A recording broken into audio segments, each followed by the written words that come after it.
Aroy, si Pinky, nasaktan.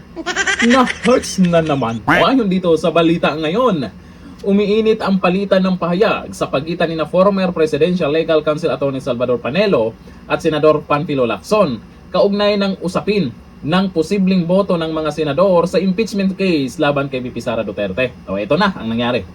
Ito ay matapos tawaging ni Lacson si Panelo at batikusin ang umano'y pagbabansag sa ilang senador bilang na boboto laban sa Vice Presidente.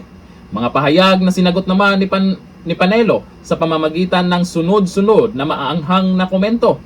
Sa kanyang reaksyon, diretsahang pinuna ni Panelo si Lacson. Ito ang sabi: nasaktan yung mama sa katotohanan. Nilinaw rin ni Panelo na hindi umano niya pinangunahan ang magiging boto ni Lacson, kundi magpapahayag lamang siya ng opinyon batay sa kanyang obserbasyon. Oo nga naman, Ping Lacson.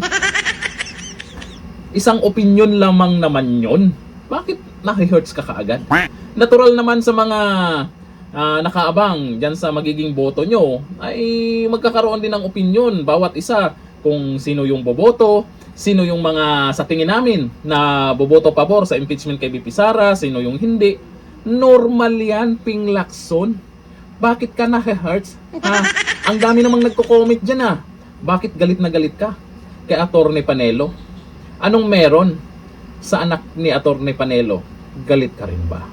Ako'y nagtatanong lang Oh, kasabay nito, pinaalalahanan niya ang mga opisyal ng gobyerno na hindi dapat maging sensitibo sa kritisismo. Ayon yan kay Attorney Panelo. Tama nga naman.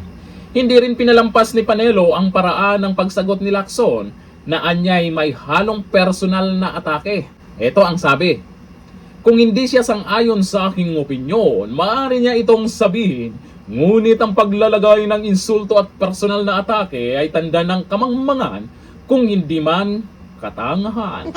Dagdag pa niya, tila naapektuhan umano si Lacson sa kanyang mga naunang kritisismo. Na-hurts nga ni, nasaktan nga ni.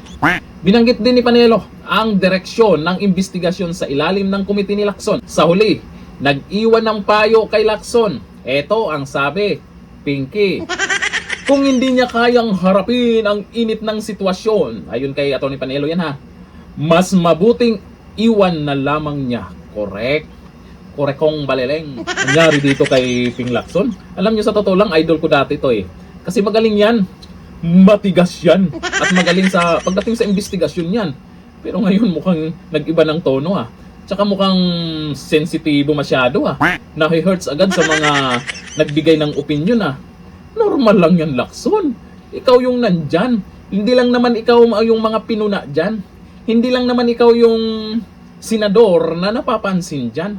Ayaw mo pa niyan. Ikaw yung isa ka sa napapansin ng napapansin ng napapansin dyan. Ibig sabihin, sikat yarn. Ayon dito sa mga nagkomento, Ping Lacson. Ping Lacson pangalan yan. Kayo, nagpauso kayo ng Pinky Sabi ni Fredex Axenal Orsal, tinamaan ng sampal na salita ng katotohanan. Sabi ni Denver, totoo yan, attorney. Masakit tanggapin ang katotohanan, lalo na kung totoo. Sabi ni Rodel Valiente, di sanay ng sinabihan ng katotohanan, kaya pikon na pikon. Masyado kasing mataas tingin sa sarili. Naku, ayon po yan sa mga nagkomento.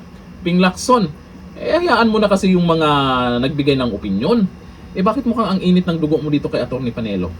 Ano kayang meron?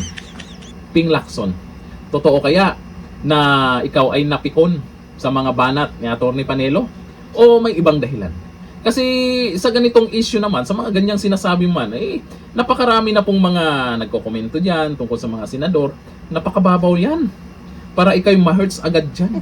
Naku, parang may pinaghuhugutan tong si Ping Lacson Anong meron? Stress na ba yan? Hanggang dito na lang. Thank you. Bye-bye.